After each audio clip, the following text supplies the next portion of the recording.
Mother Earth, she doesn't need humans to help save her.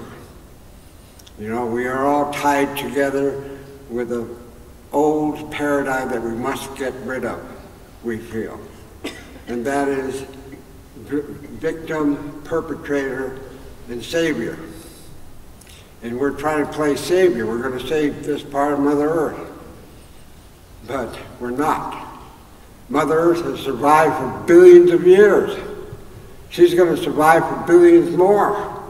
It's a question about whether or not we humans are going to survive and be here.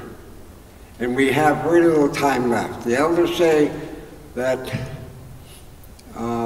we must change our consciousness now, because she is crying for her people,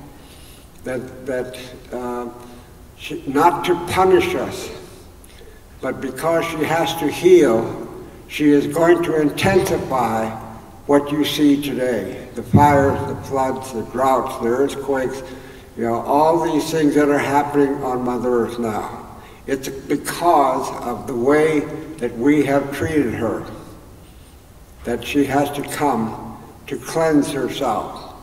Unless she's asking us to cleanse ourselves, because she is going to intensify her powers.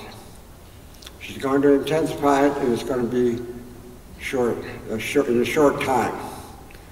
You notice that these things are happening closer and closer to human habitation. Well, it's going to be in human habitation. And we are in for a hard time. And we need to wake up. The sages of the world have talked about that for thousands of years, that we are asleep. We have forgotten who we are. And we need to, right now, remember who we are.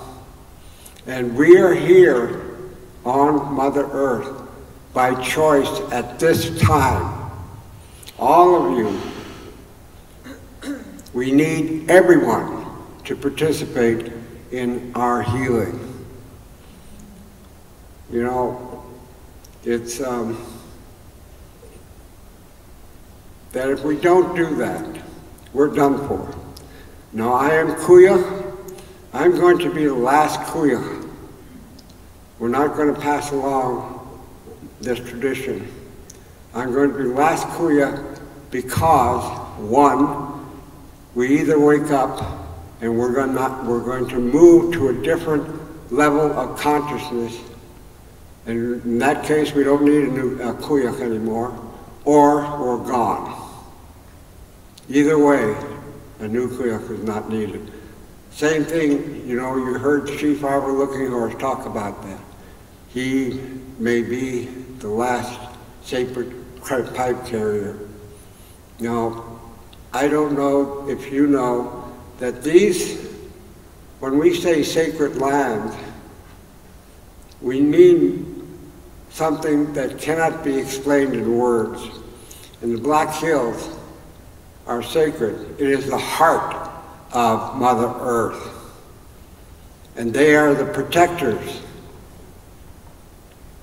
And you know, they even turned down $1 billion for access for the loss of their land. And they refused. It's taking people like them that are the protectors of sacred sites throughout the world. These sacred sites are more important than most people realize. They are the way that Mother Earth communicates with us directly, and the way that she clears her energy that needs to be cleared. Now, she is moving up in consciousness and vibration. And what her energy is doing is hitting our bodies now. And it's a way that she has chosen to help us, because what it's doing is hitting up and the things that are out of balance. And then that's why We have many people who get sick, who get hurt, whatever the issue is that they haven't faced spiritually that they need to face now, because we chose to be here now. And that individual groups that, you know, they bless their hearts, they're good hearts. They're trying to save the whale, save the water, save this, save that. But we are piecemealing something that is sacred. We know that this sacredness is a whole, and we're taking parts of the whole when they are in fact synergistically something else. You cannot help Mother Earth by taking a piece of her and studying it and trying to save it. Mother Earth is going to save herself. We have to look at ourselves. The elders say the most unselfish thing you can do at this point in time is to heal yourself. And what they know is that we have reversed all the laws for living. The Yupik elders know this. They call this the reverse society, or the inside-out society, because we reversed all the laws for living. And now the mind tells the heart what to do. When traditionally, all over the world, the heart tells the mind what to do. And the mind's job is to implement that which your heart is telling you. Now, most people, they don't follow their heart because we have suffered so much trauma that we don't want to feel the trauma. But the path from the heart to the mind and the mind to the heart is very difficult. As all the people say, it's difficult. It's the most difficult journey to make, because what you have to do is watch yourself as a human being processing the traumas, not reliving them, but they're afraid. They don't want to go back to that heart. And so we've left our hearts and we've forgotten who we are. And also, you know, our elders a long time ago said that Mother Earth and all things feminine are going to be abused or harmed or damaged in some way. And the sacred teachings comes from the womb at the center of the universe. The identical field of energy is in every woman's womb. And that's why we used to consider women sacred a long time ago, before time began. We invented time. You know, when the way to be as a real human being is present in the moment and in the heart. That's all. Then and in the womb, it tells you what you must do. The heart and the womb is pure love,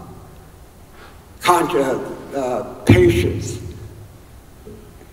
and all these things that we want in life. It never guides you wrong. It always guides you impeccably right. And that if we can understand that, you know, acting from the heart is going to be difficult because, you know, we want planning. We want all these things that we want achieve our goal. And we're afraid for ourselves. Hey, your heart is telling you, you got to go out there and do a dance. And people are going to think you're crazy. Like most Native people, they know that they're treated that way when they show things, so they keep it secret. The time for secrets is done, and the time of the lone wolf is done. We must face that. And so in conclusion, we speak out of love for our younger brothers and sisters.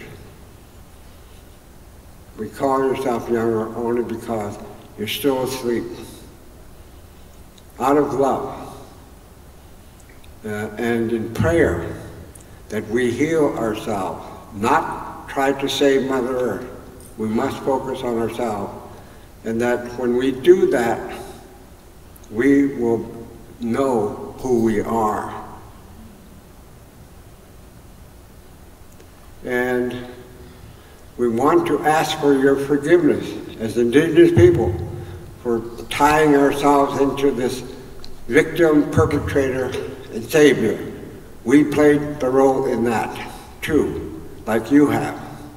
We got to get rid of this paradigm of attachment to victim, savior, and perpetrator. And that so we first forgive ourselves as Indigenous people, then we ask for your forgiveness. So thank you very much.